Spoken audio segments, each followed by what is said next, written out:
Good morning दोस्तों। समर्पण nursing academy के यूट्यूब चैनल पे मैं आप सभी का स्वागत करता हूं। दोस्तों, अगर आप हमारे चैनल पे नए हैं और अभी तक आपने हमारे चैनल को सब्सक्राइब नहीं किया है तो प्लीज़ हमारे चैनल को लाइक करें, सब्सक्राइब करें और बेल आइकन ज़रूर प्रेस करें ताकि आने वाले सभी वीडियोज़ का नोटिफिकेशन आपको मिलता रहे। दोस्तों, growth and development paediatric nursing के MCQ सेशन में हमने अभी तक के 240 क्वेश्चन सॉल्व कर लिए हैं PR यादव की बुक से। और आज जो अपना सेशन है, अगले 15 क्वेश्चन जो कि PR यादव की बुक में है, 241 से लेके 255 तक के क्वेश्चंस का आज का सेशन अपना रहेगा। तो दोस्तों, आशा करता हूं कि आपका जो पढ़ाई है वो अच्छे से चल रही है और आप रेगुलर हमसे जुड़े रहिए ताकि आने वाले नॉर्सेट एग्ज़ाम में या और भी एग्ज़ाम जो है कॉम्पिटिटिव एग्ज़ाम्स, उसमें आपको फ़ायदा मिलेगा। और बेसिक चल रहा है दोस्तों। इसमें जो PR यादव की बुक है वो बेसिक बुक है और बेसिक से अपन इजी से हार्ड की तरफ बढ़ते हैं तो अपना जब आधार मजबूत होता है तो अपन आगे भी अपन एनक्लेक्स जैसी, मॉसबी जैसी बुक्स का अच्छे से सोलो कर पाते हैं। तो दोस्तों, चलिए आज के सेशन की शुरुआत अपन कर लेते हैं क्वेश्चन नंबर 241 के साथ में। क्वेश्चन नंबर 241 बोल रहा है, which of the following is not excreted in breast milk. नीचे दिए गए ऑप्शंस में से कौन सा हम ब्रेस्ट मिल्क से नहीं निकाल सकते। तो जो आयरन है वो हम ब्रेस्ट मिल्क से नहीं निकाल सकते हैं दोस्तों। एक्सक्रेटेड मतलब बाहर निकालना, एक्सक्रेट करना। ठीक है, तो यहाँ पे करेक्ट ऑप्शन है, वो करेक्ट ऑप्शन जाएगा C। आयरन को अपन एक्सक्रेटेड नहीं कर सकते ब्रेस्ट मिल्क से, तो करेक्ट ऑप्शन C। अगला जो क्वेश्चन है हमारा वो रहेगा, exclusive breast feeding is recommended up to the age of. Exclusive breast feeding जो होती है कौन सी एज तक रिकमेंडेड की जाती है। तो हम सब जानते हैं दोस्तों, हमने पीडियाट्रिक नर्सिंग अच्छे से पढ़ी है कि 6 मंथ तक केवल और केवल ब्रेस्ट मिल्क पिलाया जाता है बच्चे को। 6 मंथ एक्सक्लूसिव ब्रेस्ट फीडिंग करवाई जाती है। इसके अलावा एक्सक्लूसिव का मतलब ब्रेस्ट फीडिंग के अलावा कोई और फीड बच्चे को नहीं दी जाती है, इसलिए इसको बोलते हैं एक्सक्लूसिव ब्रेस्ट फीडिंग। वो केवल 6 मंथ तक, जब बच्चा 6 महीने तक का जब तक होता है उसके बाद में अपन वीनिंग स्टार्ट कर देते हैं, लेकिन 6 महीने तक केवल और केवल ब्रेस्ट फीडिंग अपन बच्चे को करवाते हैं। इसलिए correct option goes to option C। Sorry, option C है ये, यहाँ पे B होना चाहिए था, लेकिन इसका जो सीक्वेंस है वो यही है बुक के अकॉर्डिंग। इसमें C ऑप्शन में 6 मंथ है, इसलिए correct option goes to C, 6 month. Okay, तो कंफ्यूज नहीं होना है। 6 मंथ है एक्सक्लूसिव ब्रेस्ट फीडिंग की जो एज लिमिट है वो है 6 मंथ। ठीक है, तो चलिए अगला क्वेश्चन है, promotion of infant and young child feeding practices is encompasses along with continuation of complementary feeding up to. जो प्रमोशन है इन्फेंट और यंग चाइल्ड का, जो फीडिंग प्रैक्टिसेस का, वो अपन कितने एज तक अपन कर सकते हैं। तो वो टोटल 2 साल तक जो यंग चाइल्ड है उसकी जो फीडिंग है उसको अपन 2 साल तक के कम्प्लीमेंट्री फीडिंग स्टार्ट करवा सकते हैं। कम्प्लीमेंट्री फीडिंग है तो 6 महीने तक तो अपना ब्रेस्ट एक्सक्लूसिव ब्रेस्ट फीडिंग कराएंगे। उसके बाद में अपन क्या करेंगे, 6 महीने के बाद से लेके 2 साल तक अपन इसको कंटिन्यू रख सकते हैं, इसको ब्रेस्ट फीडिंग को। ठीक है, तो इसमें करेक्ट ऑप्शन है goes to 2 years of life. अगला क्वेश्चन है, the most appropriate time for introducing complementary food in children is. कौन सा मोस्ट अप्रोप्रिएट टाइम है जिसमें अपन कम्प्लीमेंट्री फूड देना स्टार्ट कर देंगे।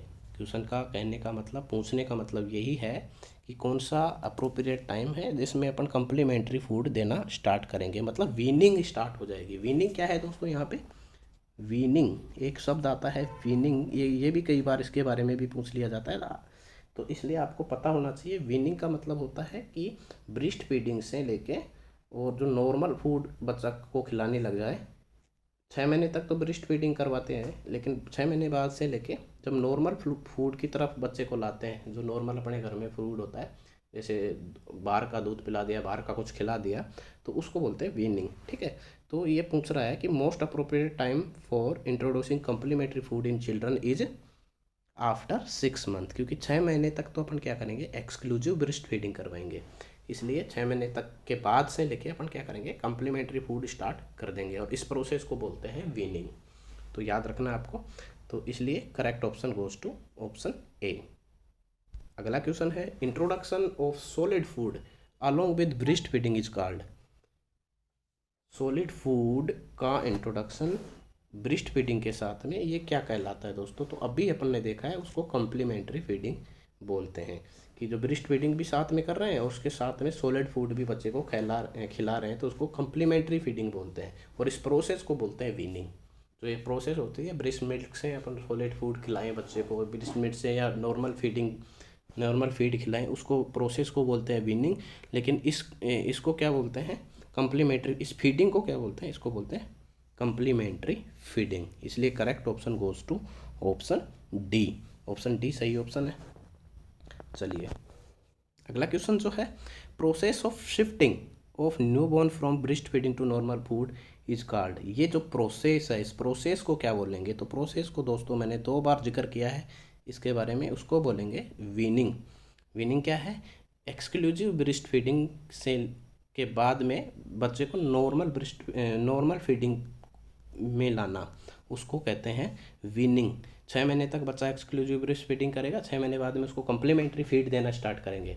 तो जो प्रोसेस है उस प्रोसेस को क्या कहेंगे? उस प्रोसेस को कहेंगे वीनिंग। इसलिए correct option goes to B, weaning.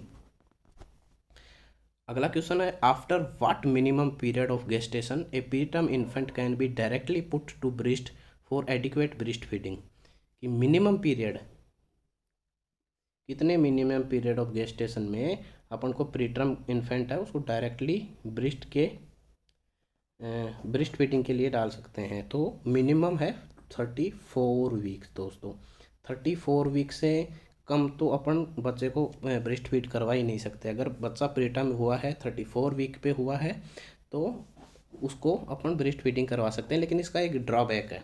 इसका ड्रॉबैक ये है कि जो बच्चा 34 वीक का होता है या प्रीटर्म जो बच्चा होता है दोस्तों, प्रीटर्म बच्चे में सकलिंग रिफ्लेक्स है वो कम माइनर होते हैं। उसके सकलिंग रिफ्लेक्स इतने जनरेट नहीं होते हैं या इतने मेच्योर नहीं होते हैं, जिसकी वजह से उसको सैलोविंग में प्रॉब्लम आएगी। सकलिंग रिफ्लेक्स है तो सकलिंग हल्का फुल्का करेगा लेकिन वो सैलो नहीं कर पाएगा तो उसमें एस्पिरेशन होने के ज़्यादा चांसेस रहते हैं। लेकिन फिर भी अगर ऑप्शन में दिया है 34 वीक तो हम मिनिमम 34 वीक ही मानेंगे, क्योंकि बाकी जो ऑप्शंस है बाकी ऑप्शंस में तो मिनिमम इससे भी कम है।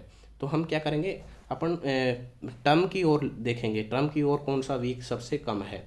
तो टर्म की ओर देख रहे हैं तो टर्म की ओर जो है वो है 34 week. 34 week is a correct option. ठीक है, तो डी ऑप्शन इज करेक्ट। अगला क्वेश्चन जो है वो कह रहा है which of the following factors might result in a decrease supply of breast milk in a postpartum mother. कौन सा नीचे दिया गया फॉलोइंग फैक्टर है जो कि जो सप्लाई जो है ब्रेस्ट मिल्क की सप्लाई को डिक्रीज कर सकता है? किसमें? पोस्टपार्टम मदर में। पोस्टपार्टम मदर में कौन सा फैक्टर है जो ब्रेस्ट की सप्लाई को क्या कर सकता है? ब्रेस्ट मिल्क की सप्लाई को क्या कर सकता है? डिक्रीज कर सकता है। इसलिए कौन सा फैक्टर है? देखिए supplementary breast feeding with formula, maternal diet high in vitamin C and alcoholic drink, frequent feedings. तो इसमें करेक्ट ऑप्शन है दोस्तों, करेक्ट ऑप्शन जाएगा option A, supplementary feedings with formula. इससे क्या होगा? सप्लीमेंट्री फीडिंग्स विद फॉर्मूला क्यों है करेक्ट ऑप्शन? क्योंकि अगर एक बेबी है उसको सप्लीमेंट्री फीडिंग करवा रहे हैं फॉर्मूला के द्वारा, विद फॉर्मूला, ठीक है, तो उसमें इंटेंसिंग जो है उसकी इंटेंसिटी है सकलिंग रिफ्लेक्स की, वो डिक्रीज हो जाएगी। सकलिंग रिफ्लेक्स की डिक्रीज हो जाएगी तो उसमें मिल्क का जो प्रोडक्शन है वो डिक्रीज हो जाएगा। आया समझ में? अगर बच्चे को सप्लीमेंट्री फीडिंग करवा रहे हैं तो सप्लीमेंट्री फीडिंग करवाएंगे तो बच्चा सकलिंग रिफ्लेक्स का कम होगा, ओबियसली सकलिंग रिफ्लेक्स कम हो जाएगा। और जब सकलिंग रिफ्लेक्स कम होगा तो जाहिर सी बात है जो है मदर का ब्रेस्ट मिल्क का जो प्रोडक्शन है वो भी कम हो जाएगा। बच्चा शक करता है तभी तो जो हार्मोन ऑक्सीटोसिन है, प्रोलैक्टिन है, वो जनरेट होता है। लेट डाउन रिफ्लेक्स से ऑक्सीटोसिन होता है, ठीक है, तो और प्रोलैक्टिन हार्मोन जो सिक्रेट होता है उससे प्रोडक्शन होता है। तो सकलिंग रिफ्लेक्स कम होगा तो उसका दोनों हार्मोन्स की कमी होगी, जिससे ब्रेस्ट मिल्क जो है प्रोडक्शन उसका कम होगा। इसलिए correct option goes to option A. अगला क्वेश्चन है bottle feed babies are more prone than breast feed babies to. जो बोतल से जो दूध पीते हैं वो बच्चे ज़्यादा प्रोन होते हैं, ज़्यादा ससेप्टिबल होते हैं बजाय जो ब्रेस्ट फीड करते हैं। किसके लिए ज़्यादा ससेप्टिबल होते हैं? उनमें जो बोतल फीड करते हैं बच्चे, जो बोतल से जो फीड करते हैं, उनमें ज़्यादा क्या होने के चांसेस रहेंगे बजाय उनके जो ब्रेस्ट मिल्क पीते हैं डायरेक्ट। ठीक है, तो उसमें डायरिया होने के ज़्यादा चांसेस रहेंगे तो दोस्तों, तो ये डायरिया जो है ये इसका करेक्ट ऑप्शन है। ठीक है, चलिए question 250। A 6 month old infant has recently began cereal feedings. 6 महीने का बच्चा है, उसको अभी अभी उसको अनाज खिलाना शुरू किया है, सीरियल खिलाना शुरू किया है। Which of the following manifestation would support A nursing diagnosis of ineffective infant feeding pattern.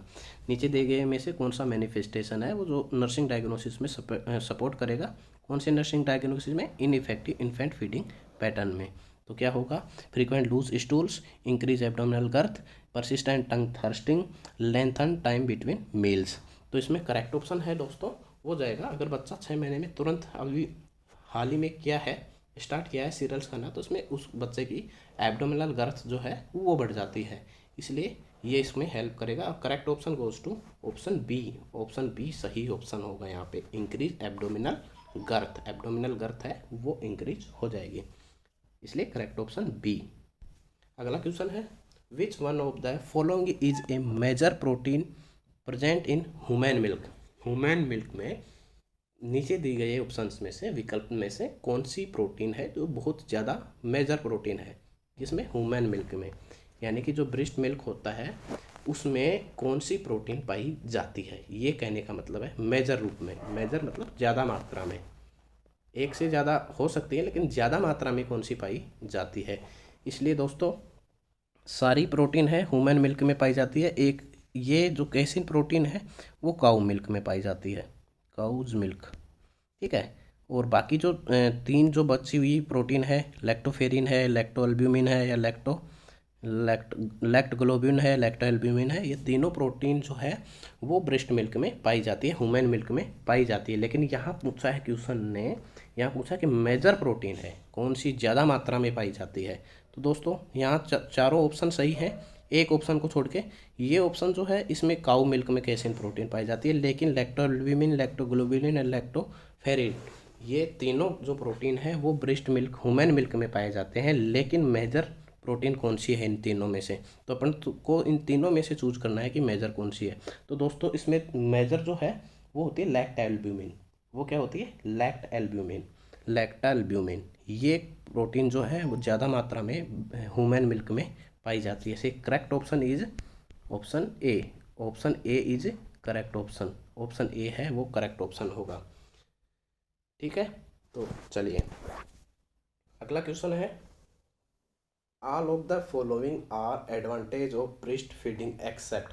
नीचे दिए गए विकल्प में से सारे ही एडवांटेज है ब्रेस्ट फीडिंग के, एक्सेप्ट मतलब एक को छोड़ के, कि कौन सा नहीं है। तो देखिए देखते हैं कौन सा नहीं है। Bonding in mother and child, breast feeding से मदर और चाइल्ड में बॉन्डिंग होती है। General well being of baby, baby well being होता है, मतलब ठीक ठाक रहता है बच्चा, कोई बीमारी नहीं होती उसको। Change in shape of breast, lower risk of breast cancer, तो ये भी ठीक है, ये भी ठीक है, ये भी ठीक है, बच गया एक। चेंज इन ब्रेस्ट, तो ये एक रिलीवेंट आंसर नहीं है या रिलीवेंट एडवांटेज नहीं है दोस्तों, बाकी सब रिलीवेंट एडवांटेजेज हैं और ये वाला नहीं है, इसलिए correct option goes to option C. Option C सही ऑप्शन होगा यहाँ पे। अगला क्वेश्चन है benefits of breast feeding include all accept.